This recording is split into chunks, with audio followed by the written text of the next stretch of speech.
have to prepare now ingredients for this chana chat or chickpeas. So I put salt here and chili powder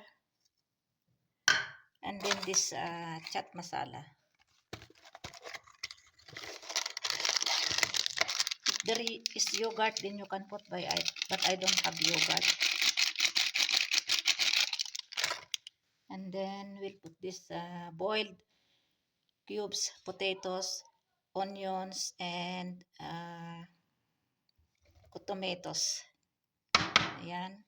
Then we can put also this coriander leaves. Then mix natin. Ayan. This is a common dish also here in Pakistan. Any occasion, Ramadan, Eid, like that. Or if somebody come visitor, then we can prepare also this one.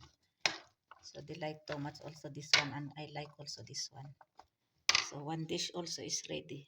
Macaroni or pasta is ready. Toppings with coriander leaves, and this is chicken, potatoes, pulao, toppings with cabbage, slices of tomatoes, coriander leaves, and this is chana chat, and I make already custard sweets, and then I make jelly, mango flavor jelly.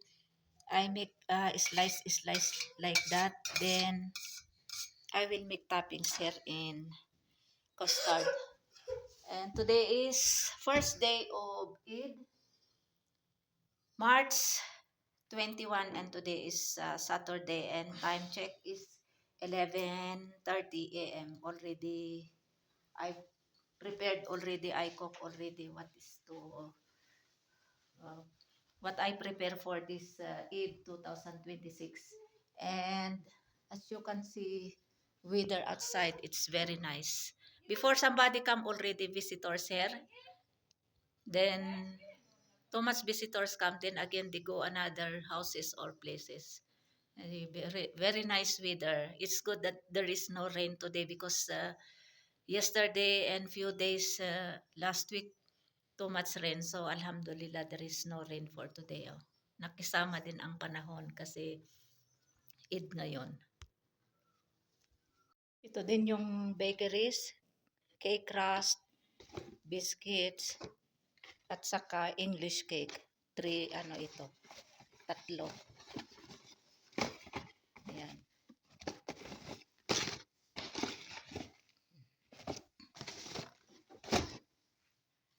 Kasi may iba na mag-ask ng tea, tapos parisan nila ito.